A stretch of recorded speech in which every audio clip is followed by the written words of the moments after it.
In January, award-winning papermakers Kathryn and Howard Clark of Twinrocker Handmade Paper in Brookston, Indiana, demonstrated their craft. The workshops were part of the World of Paper exhibit displayed at Central Library. What we do, basically, in papermaking is, first of all, spend a lot of energy working water down into the fiber. And then we make a sheet of paper, and then we spend a lot of energy drying the water back out. So. The fiber that we're using is mainly cotton rag. The cotton plant has very long fibers that are very pure. So there's just cotton, pulp, and water. Water is not just the physical material that will form a nicely even sheet, but it's also the chemical that actually changes and makes paper strong. And that chemical change happens when the water evaporates after the sheet is made while it's drying for the very first time. So when the paper's drying, those chemical bonds are formed when the water evaporates. It's a mat basically that will collect the fibers on the surface and let the water drain through. And this is nylon. To make it with a mold, you just dip the mold into the vat and shake it. What happens as you shake it, it's like vibrating concrete. It makes the molecules all get together. And the thing that makes paper have a grain, if you ever tried to fold paper and you fold it one way it works, the other way it doesn't, that's because it's made on a paper machine. It's going about 30 miles an hour in one direction.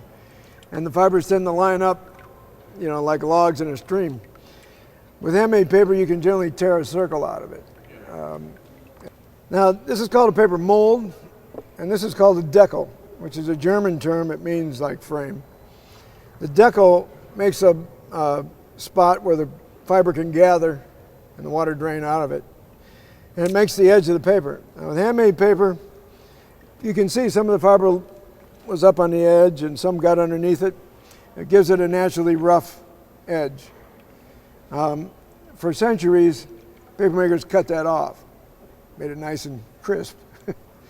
But artists, of course, they liked the rough edge. So now, you know, one of the things that defines handmade paper is a decal edge.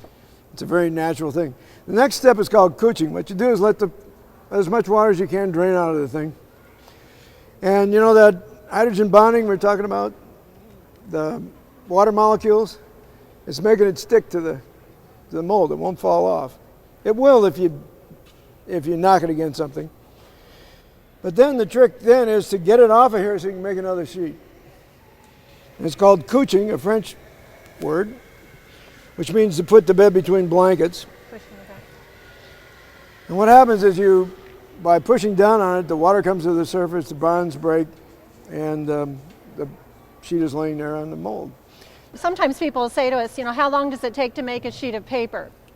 But paper makers never made just one sheet of paper because it's a multiple craft.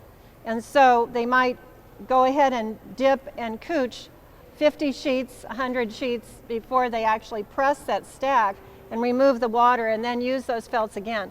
So we made a sheet of paper, and this is a rectangle, but we could also make a shape. Valentine's Day is coming. So if we have a decal, if we think of this as a rectangle, it's like a frame, it's called a decal. It's in a rectangular shape, but if we made that into a shape, then I can also take this is a different size than that, so we're just using a different mold because this is made for this one. I can dip this into the vat, and the water will go through just where the screen is. So when I lift this decal off,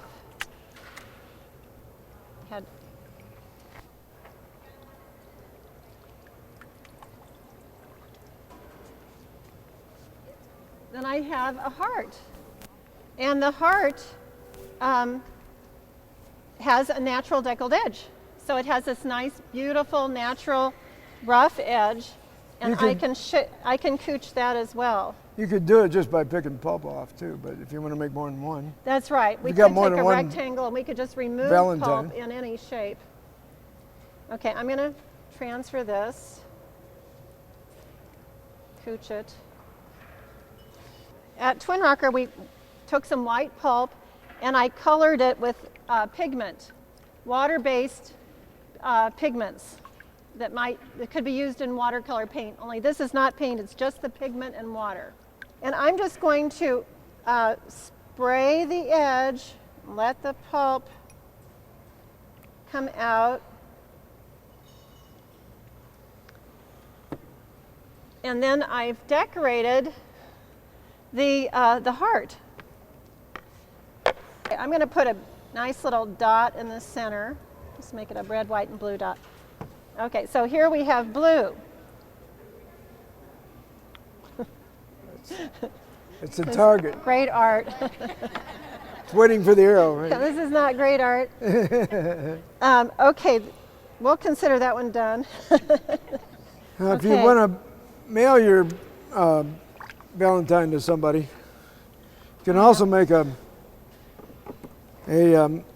envelope with a shaped Keep decal, it thin. like we do at Twinrocker. We make a lot of stationery. It doesn't really look good. It looks like dark yellow. It does. I didn't add very much blue, did I? She's right. It's kind of a bilious color. Yeah, I wanted it to. I didn't let it set long enough, but you can see these fold in. This is the flap. You fold in the other three and glue them together, and you have an envelope with all decal edges. Now the next step to paper making is water removal. Remember, it's really hard to get the water in for the pulp, and it's really hard to get the water out. But pressing the water out initially is not hard, but it does take a lot of pressure. So we have a little hydraulic press here. This is a hydraulic jack that pushes apart and it pushes the top down towards the bottom. It's a 12-ton jack. It'll pick up 12 tons. Here you go. You be my Valentine? The World of Paper exhibit was made possible through a grant from the Louise, Lage, Kirtland and Hugh C. Kirtland Endowment Fund, a fund of the Indianapolis Foundation.